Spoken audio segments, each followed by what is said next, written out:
When it comes to student loan forgiveness in the United States, this is often considered to be a left wing issue. And oftentimes, the idea is that the left wing or the Democrats will go and try and argue that we need to have this student loan forgiveness because people are saddled by debt. And we need to just go and forgive the student loans and move forward. And the Republicans and the right wings typically come back and say, no, people need to have responsibility. They agreed to pay these loans. We got to hold them to that agreement and make sure that they pay these loans. And we're not going to forgive any of this debt. And again, like most things in politics, there's probably some more in between. That's where the truth is. And in this video, I want to talk about my right-wing perspective on why the right wing should be pushing for some form of student loan forgiveness. Now, it may not be all the way to the left side of just forgive everybody's student loans and let's just wipe slate clean and just keep going forward on the same path we're going. That's really stupid. And I'll talk about that here in a bit. But it's more about how the right should be addressing this issue if they want to win in a political competition, which is what they're fighting in. And so to give some context to this, we need to talk about what the actual problems of the student loan system in the United States are. And the first one I want to talk about is the borrowers lack the same regulations found in other financial markets. And yes, I'm reading from notes here, so I'll be looking aside from time to time. And to start off with, when you are working in a financial field, whether it be insurance, real estate is another one, any kind of securities trading, you're supposed to be licensed. I was a licensed real estate agent working in the U.S., and as such, I had to go through training. I had to get the state to recognize that because I'm dealing with people's money, because it's thousands of dollars, hundreds of thousands of dollars worth of money that's being involved here, I need to know what the laws are, and I have to have that responsibility, and the state needs to confirm that I have that responsibility. Now, effectively, the same thing happens with college. You're taking these students, and the admissions advisors in the colleges are advising the students about how to go and afford this incredibly expensive education. And even in this case, very much like a security, you're arguing that if you make this investment, you pay tens of thousands, if not hundreds of thousands of dollars in order to get this degree, you'll have a return on that investment in the amount of money you'll be able to make in the market. And the challenge here is that's a financial product, essentially. And they even market it as a financial product. I remember going to college and being told, if you go to college, you'll make on average $1 million more in your lifetime than those who don't go to college. So they're even telling you about the return on investment that you're going to get and why it's worthwhile spending that kind of money. But there's no licensing requirements. They have no obligation. They have no duty to go and say, look, I'm being compensated by the college in this way. And none of the things you see in any other financial transaction of this magnitude is being addressed the same way. And that is a big issue that I think makes the whole college tuition or the college loans and student loan issue much different from the way a lot of people would like to present it. On top of this, student loans is one of the only, if not the only, area where a minor can sign a contract, especially one involving massive sums of money, and that contract is still held as legally binding. I mean, think about this. If you are a 17-year-old and you go to college on your first day and you sign on the dotted line saying, yes, I'm going to borrow $50,000 so I can go and pay for the school. Even though you're a minor, that's still allowed, and that's still you're still held to that contract. Now, if you went and signed a contract for $50,000 in any other context, you can go to the judge and say, look, I was a minor. They knew I was a minor. I didn't have the legal authority. I'm not responsible for this. And again, I'm not a lawyer. I'm not an attorney, so I don't know the exact way it's going to be handled.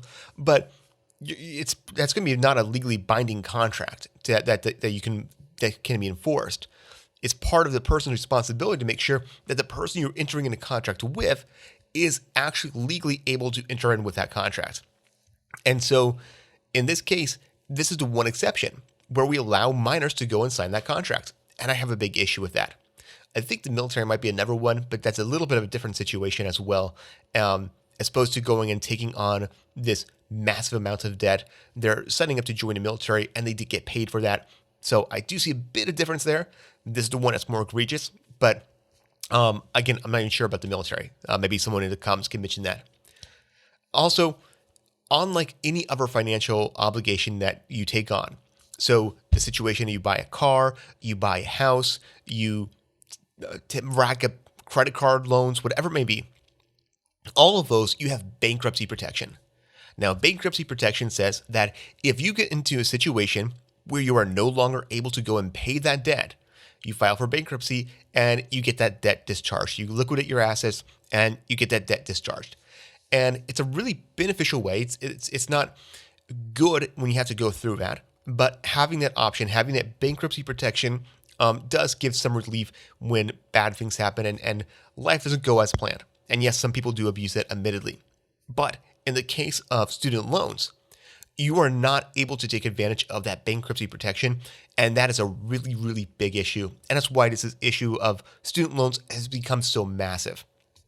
And so when you combine all three of these together, where you have minors signing contracts, and it's just not minors. I know that there are people who have the age of majority, 18 years and older, that sign contracts, but minors do include in this. You have minors who sign contracts that are advised by people who have no licensing.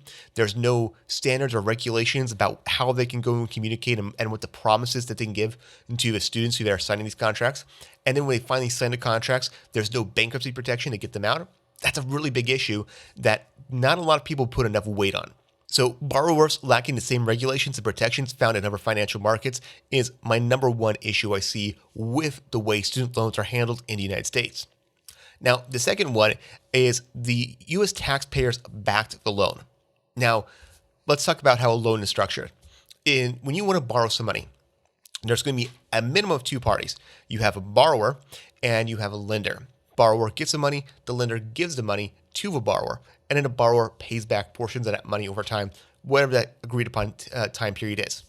Now, for something like a car or for something like a house, that loan is collateralized.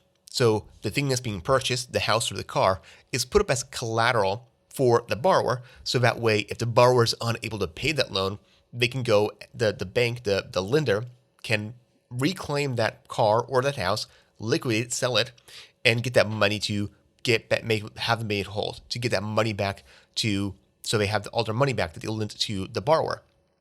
Now, of course, in student loans, there is no collateral. And so what happens instead is you have a guarantor. So this is a third party, someone who says, I will guarantee this loan on behalf of this person. Now, in a lot of ways, this is better. And in the case of the student loans, the actual guarantor is the federal government. So this is where we have federal-backed student loans. The federal government is coming in and saying, we guarantee this loan on behalf of the borrower. Now, the government is only funded by taxpayers. So in essence, the federal government is representing the taxpayers and saying, we guarantee that the taxpayers will go and pay for this student loan, and that we're guaranteeing it in that regard. And this is a thing a lot of people seem to miss out. Now, you may not like it. You may not say, well, I didn't feel represented. Well, sure, yeah, that's the way the government works. It's not fair. It's not good. And if you have an issue with it, then you should do something about that. But the reality is that this entire system was built on the idea that the taxpayer, the U.S. taxpayer, is guaranteeing those loans. So when you have people come and say, oh, the borrower needs to go and follow through with their commitments and they need to go and make sure that they pay those back and we shouldn't have to go and pay back their loans, that's not fair. Well, I kind of agree. I mean, that's the way it should be. But what about the U.S. taxpayer following on their commitment to say, we will guarantee this loan? Now, I also think the bank is responsible here too, but the bank is lending the money on the fact that the U.S. taxpayer is guaranteeing that loan. I don't like it. Shouldn't be that way, but it is that way. And that's the only reason why we're in this situation to begin with. And ignoring that fact, I think, is a massive detriment to the entire discussion about student loans. We need to have that addressed. Now, I think it should be fixed in that process, but we can't ignore that fact either. And so this is why the U.S. taxpayers are backing the student loan is my number 2 point I want to make here. Now, on a more strategic level, when we talk about student loans and student loan forgiveness, this is often pushed by the Democrats, by the left.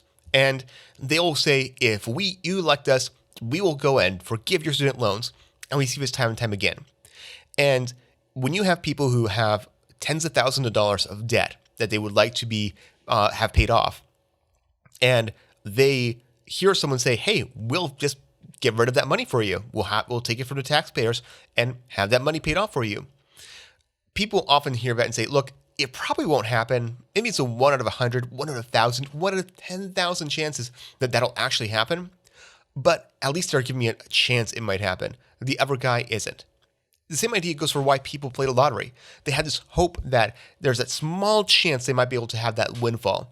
And when it comes to politics, if that's all they care about, they don't care about these other issues that are being discussed, why not just go for people who are promising the money? I mean, it seems like a rational choice. Now, on a very strategic level, if the Republicans, and I hate the Republicans, but if they decide to do this, if the Republicans or the right-wing political parties decide that they should start offering some way of addressing the student loan issue. Again, I'm not a fan of outright blanket forgiveness.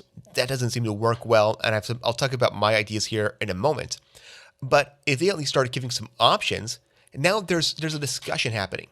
They can if they actually succeed at it, and they actually follow through, and they find a way to relieve the student debt issue, then in that case, they take away the weapon that the left and the Democrats have. Once they actually have it addressed, the Democrats can no longer say, "Hey, we'll forgive the student loans," because at that point the loans are already being addressed, and people don't really care about that as much. So, if people on the right actually take the time to say, "Let's address this issue. This is a serious issue. It's a massive, massive issue that the right is just completely ignoring. They're not doing anything about this." If they actually take time to address this issue, I think they'll be able to get a lot more political influence and take away this tool, this weapon that the Democrats like to play. This whole game of, "Oh, vote for us and we'll go forgive your loans." It'll never happen. It just won't. They can't give up that power. So the Republicans have to go and take that away from them. So now that we have a better understanding of the problem, what is the best solution? And I think there needs to be a couple things. First of all, and this is the most important, this is a no questions asked. If we don't get this, there's no point in anything else. And that is, we need to restore bankruptcy protection to student loans. And maybe restore isn't the best word since I don't think it was ever there, but student loans need to be able to have bankruptcy protection. Now, I am willing to go and put a 10-year grace period, so to speak, or a 10-year hold, so that after graduation, you have to wait 10 years before you can file bankruptcy. And I think this is going to avoid people who go to college, get a massive amount of debt, and then they graduate from college and say, "Look, I don't have anything. I don't have a job. I don't have a house or car. So I'm just going to file bankruptcy right now, just get it off my plate, and then I don't have to worry about it." If they have to wait 10 years, then they're actually trying to make an effort to go and pay back the loan. And I think more people will actually pay off their loans by doing it that way. So a 10-year grace period, I'm fine with that and saying, look, after 10 years, then the government is no longer backing that loan and it is now subject to bankruptcy. That's what I'd like to see. But just doing that isn't enough. We also need to have accountability for anybody that's advising a student about taking out loans and the institution themselves. Now, in the same way that if you are doing any kind of financial products, whether it be real estate, if you're doing insurance, if you're doing securities, anything like that, I think that the advisors need to be licensed in a similar way. So that way they can be held accountable if they are misrepresenting and trying to sell the students something that is unrealistic. This is something I think really needs to be taken care of. Also, the institutions need to be held accountable too. And so the way I'd like to see the institutions be held accountable is that after the 10-year period where the loans can't be filed for bankruptcy, if 30% of the borrowers file for bankruptcy at any point after the 10 years and have their student loans discharged in that bankruptcy after that 10-year period, then the colleges are no longer able to take on students with those student loans. So this puts an incentive on the universities to make sure that the students are actually educated in a way that they are able to pay off the loans and to actually make money. And if they don't do that, if they're putting out students who have no skills, have no ability to actually pay off loans, then they're not going to be able to get any more students in the future, and it's going to be a bad route for that college to go down. So this is how I would like to see the actual conversation about student loans and the student debt issue addressed. It's a very big issue in the US, and not enough people are talking about it, about these actual issues about the student loans. They talk about the finances in a big way, about the number of millennials and the number of people who have student loans and how it's holding back the economy. But let's talk about why this is coming into place and what the correct approach would be to solving these issues. My name's RJ, and if you like this kind of content, please consider subscribing. Thanks, having a great day.